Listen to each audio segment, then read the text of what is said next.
ici. Okay. Bonjour à toutes et à tous, j'espère que vous allez bien. Alors, vous êtes que la bienvenue sur ma chaîne YouTube. Donc, c'est un projet que je publie, que vous pouvez remarquer sur mes shorts et tout. Donc, c'est un véhicule qui est télécommandé. Donc, le projet et tout, c'était réalisé sur Katia. Donc, je vous montrerai les dessins de la conception et tout, le moment venu. Donc, tout ça, ça a été imprimé. Donc, le projet n'est pas encore complètement fini. Donc, sur cette partie où vous voyez les trous à ce niveau.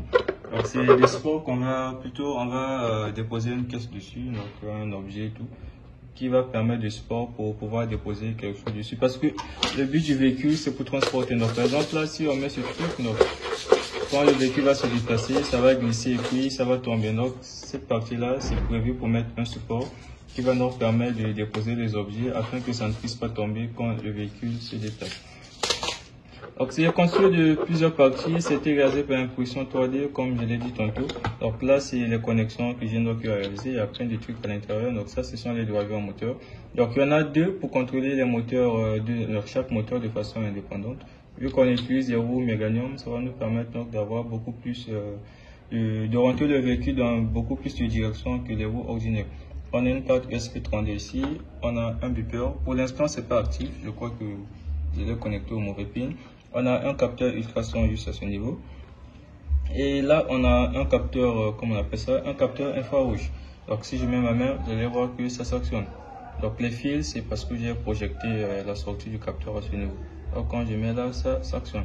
Donc, le véhicule est à la fois suiveur ligne, tout comme télécommandé. Donc, suiveur ligne, on peut remarquer tout en bas ici, on a deux capteurs infrarouges à ce niveau. Donc un capteur à gauche, un à droite, et c'est grâce à ce capteur qui va donc nous permettre de détecter la ligne. Et voilà. Donc l'option est déjà activée, mais j'ai pas encore terminé avec les tests.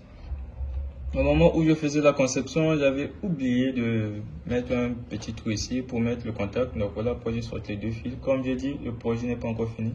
Je vais simplement le trouver. Voilà pourquoi j'ai sorti les deux fils. Donc, là, on a une batterie de 2200 mAh, donc c'est une batterie 3S 11,1 volts. Donc voilà un peu, je crois que ça va le fournir suffisamment d'autonomie pour fonctionner. Donc j'ai déjà présenté les différents objets qui sont dedans, donc c'est tout, hein, voilà un peu. Alors, comment est-ce que je veux utiliser? Donc ça, c'est une application que je vais utiliser qui est disponible sur Google, donc même Google, sur Play Store plutôt. Donc c'est une application disponible sur Play Store. Ce qui est bien avec cette application, c'est quoi? C'est qu'il y a beaucoup de paramètres. Donc je peux utiliser par exemple les directions, comme vous voyez, tout comme je peux utiliser l'analogue, ou encore je peux utiliser l'accéléromètre qui est là. Donc avec l'accéléromètre, je vais un peu le soulever. Donc là avec l'accéléromètre, qu'est-ce que ça fait? Je crois que c'est déconnecté. Voilà. On va dire connecté. Donc il est connecté. Ah, c'est ma main qui est derrière le capteur. Donc là, par exemple, il est en train de faire une marche en arrière. Vous voyez que lorsqu'il fait la marche en arrière, les LED derrière clignotent. Et là, ça dépend juste de la façon que je bouge mon téléphone. Donc là, quand je fais ça, il est en train de faire un virage à gauche. Regardez de l'autre côté, ça clignote. Welcome to my YouTube channel dedicated to embedded electronics, open programming. If you enjoy learning about embedded electronics, don't forget to subscribe to Open Programming for more exciting content. Your support means a lot. Ok, donc pour le véhicule, comme vous remarquez en bas, ces capteurs suiveurs ligne qui sont là, on peut l'activer au besoin au niveau donc, de l'application. Donc là, ouais, voilà, donc j'ai pas encore testé, mais là j'ai activé les capteurs d'en bas. Donc il me reste juste à faire les tests en mettant une ligne, en traçant une ligne avec le scotch par exemple. Donc là je vais revenir à ce qui était là. C'est le Y. Ok. Donc là, je vais le tester. Donc il y a l'allumage qui est là, allumé, éteint, allumé, allumé. Donc voilà, si j'appuie là, voilà. Donc il y a aussi cette option qui est ici qui me permet donc de régler la vitesse. Je peux modifier la vitesse au besoin. Et voilà. Donc là, vous voyez que ça ralentit.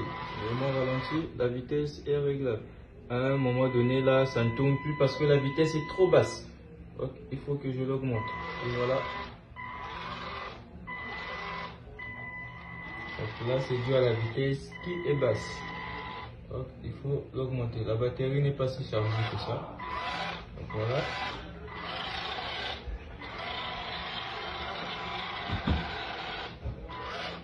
Donc, restez juste côté à la chaîne, vous aurez vraiment du nouveau. Comme je disais tantôt, le véhicule, ça sert à transporter les choses. Donc là, c'est lisse. Si je mets le collier, tout, ça va tomber.